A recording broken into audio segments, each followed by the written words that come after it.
अच्छा जी, लास्ट जो हम लोगों ने स्क्वायर ऑफ अपोजिशन पढ़ा था ना, वो हमने पढ़ा था ट्रेडिशनल, जो कि दिया था अरिस्टोटल ने। आज जो हम स्क्वायर ऑफ अपोजिशन पढ़ने लगे हैं वो है modern square of opposition by Boole's. ठीक है, इसको बुलियन स्क्वायर ऑफ अपोजिशन भी कहते हैं, इसको मॉडर्न स्क्वायर ऑफ अपोजिशन भी कहते हैं। ठीक है, और इसको बुल्स स्क्वायर ऑफ अपोजिशन भी कहते हैं। ठीक है, क्या कहता है ये? पहले तो इसकी हम वेन डायाग्राम देख लेते हैं। वेन डायाग्राम क्या है हम आने वाले लेक्चर में समझेंगे। ठीक है, आपको पता है जी कि ट्रेडिशनल जो था उसके 4 स्क्वायर के जो थे वो कॉर्नर्स थे, ए, ई, आई और ओ। ठीक है, all S are P, no S is P, some S are P, some S are not P. S क्या है? सब्जेक्ट है, पी क्या है? प्रेडिकेट है। ये चीज़ें हमें पता हैं। ठीक है, अब ये बुलन क्या कहता है, इसकी वेन डायग्राम में देखें कि एस जो है क्या है? All S are P. एक जो है वो स्क्वायर सॉरी एक जो सर्कल है वो दूसरे सर्कल के साथ मैच करता है। तो जब ये आपको कहे ना कि जी यूनिवर्सल है, तो हम इस वाले सर्कल को जो है वो सारा शेड कर देते हैं विच शोज़ के ऑल एस आर पी। और जब ई की बात आती है तो ये जो यहाँ पे दोनों एक दूसरे के साथ मैच हो रहे हैं ना, दरमियान में जहाँ पे एक दूसरे को ओवरलैप कर रहे हैं, हमने इस एरिया को शेड कर देना है विच शोज़ के नो एस इज पी। ठीक है, इसके बाद आई के लिए आपने जो दरमियान में दो ओवरलैप कर रहे हैं वहाँ एक्स लिख देना है, और ओ के लिए जो है वो आपने पहले वाले सर्कल में एक्स लिख देना है जी। ठीक है, इसको डिटेल से हम समझेंगे इंशाल्लाह। ठीक है, अभी बुलन क्या कहता है यहाँ पर, इसको समझना है हमने। बुलन ये कहता है कि according to modern square of opposition, A और ई के दरमियान जो रिलेशनशिप है वो अनडिटर्मिन है। जबकि हमने ट्रेडिशनल में पढ़ा था ना कि इन दोनों के दरमियान जो रिलेशनशिप था वो कॉन्ट्रेरी था। लेकिन बुलन कहता है मॉडर्न जो स्क्वायर ऑफ अपोजिशन है उसके मुताबिक क्या है कि इन दोनों के दरमियान जो रिलेशनशिप है वो क्या है? अनडिटर्मिन है। इसी तरीके से आई और ओ के दरमियान जो रिलेशनशिप है अकॉर्डिंग टू हिम वो भी अनडिटर्मिन है। हम लोगों ने देखा ए और आई के दरमियान जो रिलेशनशिप था ट्रेडिशनल में वो सब अल्टरनेटिव था। ई और ओ के दरमियान जो रिलेशनशिप था वो भी सब अल्टरनेटिव था। जबकि बुलियन ये कहता है कि ये दोनों भी अनडिटर्मिन है। हमें नहीं पता कि एक को अगर ट्रू हो जाता है तो दूसरा क्या है वो फॉल्स है। क्या पता इसमें जिस क्लास को हम कह रहे हैं कि जी वो ऑल एस आर पी है, वो क्लास ही एम्प्टी हो फिर, या पी ही एम्प्टी हो फिर। ठीक है, अकॉर्डिंग टू हिम ये अनडिटर्मिन है। वो जिस जो है वो रिलेशनशिप को मानता है ना, वो सिर्फ कॉन्ट्राडिक्टरी रिलेशनशिप को मानता है। अकॉर्डिंग टू बुलियन या मॉडर्न स्क्वायर ऑफ अपोजिशन में जो रिलेशनशिप एक्सेप्टेबल है वो सिर्फ क्या है? कॉन्ट्राडिक्टरी। ए और ओ के दरमियान, आई और ई के दरमियान। यहाँ में थोड़ी सी इसको एक्सप्लेनेशन मैंने लिखी हुई है। अगर आप लोगों को नोट्स की लैंग्वेज जो है वो मुश्किल लगेगी तो आप जो है वो इसको लेक्चर को जो है वो फॉलो कर सकते हैं। क्लियर? वैसे असूल यही होता है कि जब आप लेक्चर एक दफ़ा ले लेते हो तो आप फ़ौरी तौर पर नोट्स को रीड किया करो, ताकि अगर कोई उसमें बात रह जाती है समझने वाली तो वो आप पूछ सको, या कोई अल्टरनेटिव लैंग्वेज यूज़ की हुई है तो वो आपको समझ में आ जाए। और सम टाइम ऐसा होता है कि लेक्चर के फ़ौरन बाद जब हम नोट्स को रीड करते हैं ना तो हमें लेक्चर की 100% समझ आ जाती है। लेकिन अगर फिर भी आपको ये समझने के बाद, ये सुनने के बाद जो है वो नोट्स की लैंग्वेज मुश्किल लग रही है तो आप इसी को जो है वो फॉलो कर सकते हो। कहता है in modern square relationship between A E I O, ठीक है, ए आई एंड ई ओ, ये सारे अनडिटर्मिन हैं। नहीं पता क्या रिलेशनशिप है इनके दरमियान, नहीं पता कि ये सही हैं या फिर गलत हैं। ये modern relationship, modern square of opposition कहता है। वो सिर्फ किसको एक्सेप्ट कर रहा है? ए ओ और ई आई को, कॉन्ट्राडिक्टरीज को। क्लियर? यहाँ लिख भी दिया है, unlike traditional square of opposition, Boole's denying contraries, sub contraries and sub alternation. वो डिनाई कर रहा है रिलेशनशिप को, because according to him these are undetermined. ये क्या है? अनडिटर्मिन है। ठीक है, और अनडिटर्मिन का मैंने आपको पहले बताया है, वो वाली ट्रांजैक्शन, वो वाली स्टेटमेंट होती है, वो वाली प्रपोजिशन होती है जिसका हमें नहीं पता कि ये ट्रू है या फिर ये फॉल्स है, हम नहीं जानते उसको। क्लियर? मीन्स यहाँ पे क्या कह रहा है कि वो सिर्फ किस रिलेशनशिप को मान रहा है? कॉन्ट्राडिक्टरीज को। क्या कह रहा है वो यहाँ पर कि if A is true then O is false, and if E is true then I is false and vice versa. Clear? यहाँ पर एक वर्ड यूज़ किया हुआ है आप लोगों के नोट्स में, एसेंशियल इम्पोर्ट का। ठीक है, एक पॉइंट है। क्या मतलब है इसका? इसका मतलब ये है कि according to Boole's if something is existing has real significance. ठीक है, बूल्स कहता है कि अगर कोई चीज़ है, एग्जिस्ट कर रही है, तो उसकी कोई रियल सिग्निफिकेंस होनी चाहिए। So according to him A E and O I are not existential import, वो एग्जिस्टेंशियल इम्पोर्ट्स नहीं हैं। उसके मुताबिक सिर्फ एग्जिस्टेंशियल इम्पोर्ट कौन से हैं? जो कि कॉन्ट्राडिक्टरीज हैं, ए ओ एंड ई आई। ये जी मॉडर्न आपकी स्केल ऑफ अपोजिशन है, ट्रेडिशनल से चेंज है। दोनों में सिर्फ एक चीज़ सेम है, और वो क्या चीज़ सेम है? दोनों एक्सेप्ट कर रहे हैं कॉन्ट्राडिक्टरीज को। ट्रेडिशनल जो है वो एक्सेप्ट कर रहा है कॉन्ट्रेरी, सब कॉन्ट्रेरी और सब ऑल्टरनेटिव्स को भी, लेकिन मॉडर्न स्केल ऑफ अपोजिशन जो है वो कॉन्ट्रेरी, सब कॉन्ट्रेरी और सब ऑल्टरनेटिव को डिनाई कर रहा है, क्योंकि उसके मुताबिक ये अनडिटर्मिन हैं। अच्छा जी, यहाँ पे हम कुछ जो है वो टर्म्स करने लगे हैं। एक टर्म है जी कन्वेयन, एक है ओवेयन एंड एक है कॉन्ट्रापोजिशन। ये सारी जो है वो कैटेगोरिकल पोजीशन प्रपोजिशन की टर्म्स हैं। कन्वेयन क्या है?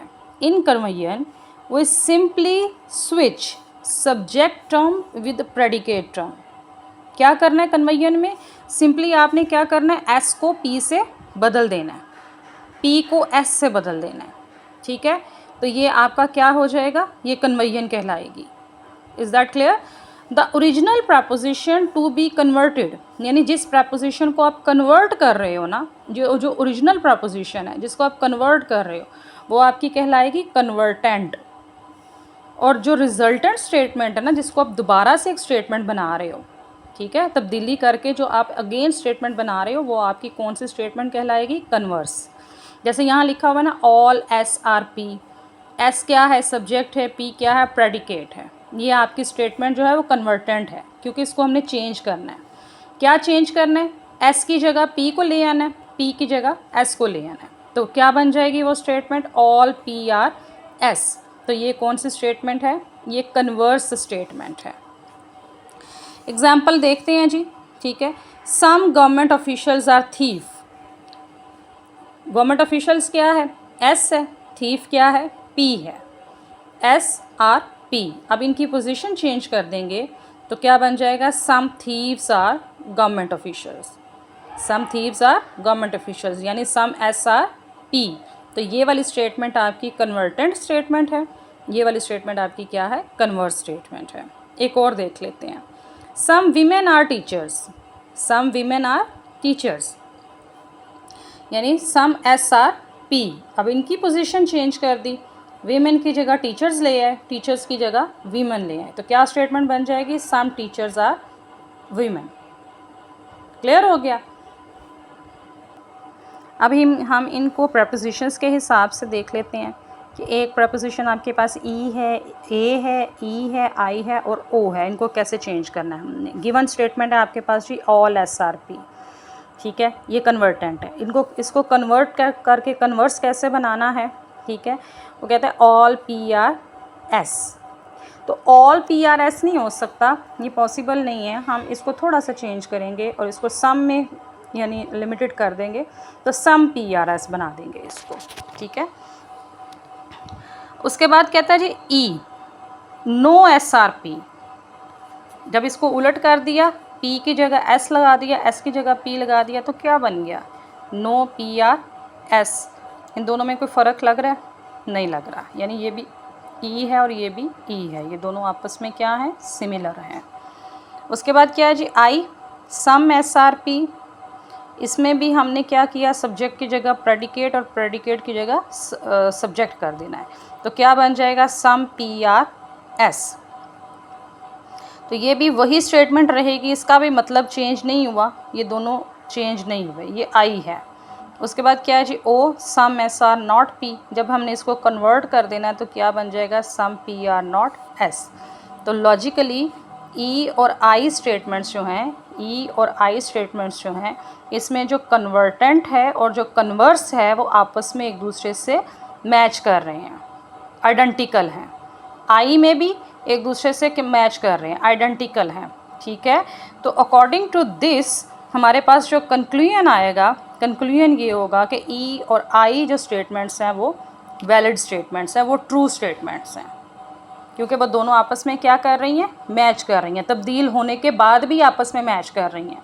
तो जो स्टेटमेंट्स तब्दीली के बाद भी आपस में मैच करेंगी वो क्या कहलाएंगी हमारी, वो ट्रू कहलाएंगी, ठीक है, वो वैलिड स्टेटमेंट्स होंगी हमारी, वो लॉजिकली इक्विवेलेंट स्टेटमेंट्स होंगी। क्लियर। दूसरी टर्म है अबवयन। अबवयन का मतलब क्या है, ये थोड़ी सी जो है वो कन्वर्स से कॉम्प्लिकेटेड है, ठीक है। क्यों? क्योंकि इसमें 2 स्टेप्स आते हैं। पहला स्टेप क्या है, पहला स्टेप ये है कि आपने चेंज करना है क्वालिटी को। क्वालिटी अब अगर आपको याद हो तो 2 तरह से होती है, एक अफर्मेटिव होती है और दूसरी नेगेटिव होती है। तो अगर आपकी जो प्रपोजिशन है वो अफर्म कर रही है तो उसको हमने चेंज कर देना है नेगेटिव में, और अगर आपकी प्रपोजिशन नेगेटिव में है तो उसको हमने चेंज कर देना है अफर्म में। दूसरा स्टेप यहाँ पर आपने ये करना है, रिप्लेस कर देना है पी टर्म को with its complement, P term को विद इट्स कॉम्प्लीमेंट। अब कॉम्प्लीमेंट क्या चीज़ है, पहले इसको समझते हैं, फिर उसके बाद हम अबवयन के लिए कुछ जो है वो एग्जांपल्स करेंगे। क्लास हमने पढ़ा, क्लास किसको कहते हैं, क्लास कहते हैं जी all objectives of same attributes are at same place, यानी ऐसे सारे ऑब्जेक्टिव जो एक जैसे होते हैं, जिनका नेचर एक जैसा होता है, जिनका काम एक जैसा होता है, उसको हम एक प्लेस पर जमा करके एक क्लास बना देते हैं, ठीक है। हर क्लास का कॉम्प्लीमेंट क्लास होता है, हर क्लास का कॉम्प्लीमेंट क्लास होता है, हर यस का नो होता है। जैसे all things which don't have same attributes, ऐसी सारी चीज़ें जिनके एट्रीब्यूट सेम नहीं हैं, या which do not belong to the original class, जो कि ओरिजिनल क्लास के साथ ताल्लुक़ नहीं रखते, उसको हम क्या कहते हैं, कॉम्प्लीमेंट क्लास कहते हैं। फॉर एग्ज़ाम्पल वोटर्स का कॉम्प्लीमेंट क्या है, नॉन वोटर्स। विनर का कॉम्प्लीमेंट क्या है, नॉन विनर। तो कोई भी शख्स एक टाइम में विनर और लूज़र नहीं होता, ठीक है, या वो विनर होगा या वो क्या होगा, लूज़र होगा। Is that clear. तो आपने इसका कॉम्प्लीमेंट तो क्या करना है, हमने ऑब्जर्वेंट में क्या करना है, एक तो हमने जो क्वालिटी है उसको चेंज करना है, यानी अगर अफर्मेटिव है तो उसको नेगेटिव में करना है, और अगर नेगेटिव है तो उसको हमने पॉजिटिव में करना है, अफर्मेटिव में करना है। दूसरा हमने क्या करना है, ये जो प्रेडिकेट है ना, प्रेडिकेट, इसको कॉम्प्लीमेंट में कर देना है, यानी सिंपली पी को हमने नॉन पी बना देना है। हर एक ट्रांजैक्शन, हर एक प्रपोजिशन में हमने क्या करना है, पी को नॉन पी बना देना है। जैसे यहाँ लिखा हुआ ना ऑल एस आर पी, तो पहले तो हमने क्या करना है, पी को नॉन पी बनाना है, क्लियर। और फिर ये फॉर्मेटिव है तो इसको हमने क्या कर देना है, नेगेटिव में चेंज कर देना है। तो क्या बन जाएगी ये, no S are non P, no S are non P, मतलब दोनों का एक ही है अगर आप गौर करो तो। ऑल एस आर पी, सारे के सारे एस क्या हैं, पी हैं। No S are non P, कोई भी एस ऐसा नहीं है जो नॉन पी हो। तो बात तो एक ही है ना दोनों की, दोनों सेम है। इसको भी अब हम प्रपोजिशंस के हिसाब से देख लेते हैं। क्या कहता है, ए प्रपोजिशन में ऑल एस आर पी, तो जब हमने इसको ऑब्जर्वेंट में चेंज करना है तो क्या करेंगे, पहले तो हमने और को नॉट करना है, यानी अफर्म को नेगेटिव करना है। तो क्या बन जाएगा, नो, ऑल की जगह नो आ जाएगा, एस आर नॉन पी, यानी ए प्रपोजिशन आपकी बन गई है अब ई प्रपोजिशन, ठीक है। ए प्रपोजिशन अब आपकी क्या बन गई है, E proposition, no S are P. जैसे एग्जांपल के तौर पर ऑल डॉग्स आर मैमल, सारे के सारे डॉग्स क्या होते हैं, मैमल्स हैं, ये ए प्रपोजिशन है। इसको हमने ऑब्जर्वेंट में चेंज किया है, ठीक है। पहले तो हमने पॉजिटिव को नेगेटिव में किया, नो डॉग्स किया, उसके बाद प्रेडिकेट को हमने कॉम्प्लीमेंट्री कर दिया, यानी उसके साथ नॉन का वर्ड लगा दिया, तो no dogs are non complementary, दोनों का मतलब सेम है। ए प्रपोजिशन में no S are P, no S are P मतलब नो डॉग्स आर कैट्स, कोई भी डॉग ऐसा है जो कि कुत्ता, कोई भी कुत्ता जो है वो बिल्ली नहीं है, ठीक है। तो तो अब आपने इसको क्या कर दिया, चेंज कर दिया, नो की जगह ऑल ले आए, क्योंकि ये नेगेटिव था। पहले इसको चेंज करना है पॉजिटिव में, और पी को हमने चेंज कर देना नॉन पी में, कॉम्प्लीमेंट्री में। तो क्या बन जाएगा ये, all S are non P, all S are non P. यानी ए को जब हमने ऑब्जर्वेंट बनाया, ए का जब हमने ऑब्जर्वेंट बनाया तो वो क्या बन गया, ई बन गया। ई का जब हमने ऑब्जर्वेंट बनाया तो वो क्या बन गया, ए बन गया। ठीक है, ओबोवरियन। उसके बाद क्या है, आई, सम S are P, some S are P. अब हमने इसको चेंज करना है, उसका ओबोवरियन बनाना है। ठीक है, ओबोवरियन में अब हमने इसको क्या कह देना है, some S are non, not non P. आर से पॉजिटिव से नेगेटिव भी कर दिया और पी को हमने नॉन पी भी कर दिया। तो ये क्या बन गया, फिर ओ वाली प्रपोजिशन बन गई। क्लियर, सम भी आ गया, पर्टिकुलर भी आ गया, नॉट भी आ गया, तो ये कौन सी प्रपोजिशन बन गई, ओ बन गई। ओ को जब हमने ओबोवरियन किया, इसको जब हमने चेंज किया तो ये नेगेटिव में था, इसको हमने पॉजिटिव कर दिया और साथ में नॉन का वर्ड लगा दिया, तो दोनों के मतलब जो हैं वो सेम बन गए, ओ चेंज हो गया आई में।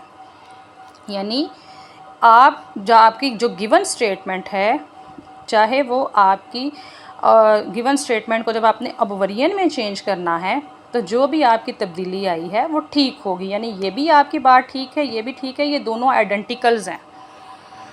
क्लियर, ओबोवरियन में हर एक प्रपोजिशन जो है वो ठीक होती है। ये से यहाँ लॉजिकली क्या कह रहा है, कह रहा है ए E I O R equivalent. क्यों इक्विवेलेंट है, क्योंकि ए और ई, ए को जब ई में चेंज किया तो वो आइडेंटिकल हो गए, ई जब उसका ओबोवरियन बनाया तो वो आइडेंटिकल हो गए, आई को चेंज किया तो वो ओ बन गया, ओ को चेंज किया तो वो आई बन गया। ऐसा ही था ना, तो सारे आपस में क्या है, इक्विवेलेंट है। इसलिए ये सारी की सारी स्टेटमेंट्स हमारी क्या हैं, वैलिड है। लास्ट टर्म है जी ये, ठीक है, ये हमारी जो है वो कैटेगोरिकल प्रपोजिशन का आज लास्ट टॉपिक है। ये यहाँ पर इसके बाद कैटेगोरिकल प्रपोजिशन का चैप्टर हमारा एंड हो जाता है। कॉन्ट्रापोजिशन क्या है, कहता है ओबोवरियन की तरह कॉन्ट्रापोजिशन में भी हमें 2 स्टेप्स चाहिए। कौन कौन से 2 स्टेप्स चाहिए, हाँ जी, कौन कौन से 2 स्टेप्स चाहिए। पहला तो वो कह रहा है एस को पी के साथ बदल दो। ठीक है, एस को पी के साथ बदल दो, पोजीशन चेंज कर दो। दूसरा वो कह रहा है सब्जेक्ट टर्म को भी और प्रेडिकेट टर्म दोनों को ही कॉम्प्लीमेंट बना दो। कॉम्प्लीमेंट का मतलब क्या, दोनों के साथ नॉन का वर्ड लगा दो, सिंपल इज़ दैट। दोनों के साथ क्या लगा दो, नॉन का वर्ड। अब जैसे आपके पास एक सिंपल स्टेटमेंट है, ऑल एस आर पी, कहता है इसका कॉन्ट्रापोजिशन बनाओ। तो पहले आप क्या करोगे, एस की जगह पी लिख दोगे, पी की जगह एस लिख दोगे। दूसरा काम आप क्या करोगे, दोनों के साथ नॉन का वर्ड लगा दोगे। सिंपली आपकी ये कॉन्ट्रापोजिशन बन जाएगी। जैसे यहाँ लिखा हुआ एग्जाम्पल में ऑल गोट्स आर एनिमल्स, तो पहले क्या करोगे, एनिमल्स पहले ले आओगे, गोट्स बाद में ले जाओगे और दोनों के साथ क्या वर्ड लगा दोगे, नॉन। तो ये आपकी क्या बन जाएगी, कॉन्ट्रापोजिशन बन जाएगी। Is that clear. इसको भी हम 4 स्टेटमेंट्स के साथ देख लेते हैं। ऑल एस आर पी, इसकी कॉन्ट्रापोजिशन बनानी है तो पी यहाँ आ जाएगा, आर यहाँ आ जाएगा, क्या बन जाएगा, ऑल पी आर एस, और साथ में इसके वर्ड क्या लगा देना है हमने, नॉन का। Is that clear. इसी तरीके से ई है, नो एस आर पी, ठीक है, कोई एस जो है वो पी नहीं है, क्या करोगे, एस और पी की पोजीशन चेंज करोगे और साथ में नॉन का वर्ड लगा दोगे, तो क्या बन जाएगा, no non P are non S. आई है, some S are P, again इन दोनों की पहले स्टेप में पोजीशन चेंज करोगे, सम पी आर एस, दोनों के साथ क्या लगा दोगे, नॉन का वर्ड लगा दोगे। ठीक है, कॉम्प्लीमेंट्री बना देना ना उसको हमने। फिर क्या है जी, सम एस आर नॉट पी, कुछ एस ऐसे हैं जो कि पी नहीं है, पहले पोजीशन चेंज करेंगे, सम पी आर एस, और फिर साथ में कॉम्प्लीमेंट्री यानी नॉन का वर्ड लगा देंगे और क्या बन जाएगा ये, some non P are not non S. अच्छा जी, लॉजिकली फिर ये क्या हो जाएगा, ए और ओ, ए जो सबसे पहले वाला था और ओ जो सबसे आखिरी वाला था, दे आर इक्विलेंट। क्यों? क्योंकि they identical to their contraposition, वो अपनी कॉन्ट्रापोजिशन के साथ क्या हैं, आइडेंटिकल हैं, मिलते जुलते हैं, उसी जैसे बन गए हैं, दोनों का मतलब सेम हो गया है। चाहे हमने पोजीशन चेंज की है, चाहे हमने कॉम्प्लीमेंट्री वर्ड लगाया है, दोनों का मतलब जो है वो सेम है। तो कंक्लूजन क्या निकला, ए और ओ जो है वो वैलिड स्टेटमेंट्स हैं। Is that clear? तो कुछ क्वेश्चंस में या कहीं पर आपको एस और पी की जगह ए और बी भी लिखा हुआ नज़र आ सकता है, तो आपने परेशान नहीं होना। मतलब उसका यही है कि एक क्लास जो है वो दूसरी क्लास में शामिल है या फिर नहीं है। ठीक हो गया जी। यहाँ पर आपका कैटेगोरिकल प्रपोजिशन का चैप्टर जो है वो एंड होता है। ओके जी, अल्लाह हाफिज़।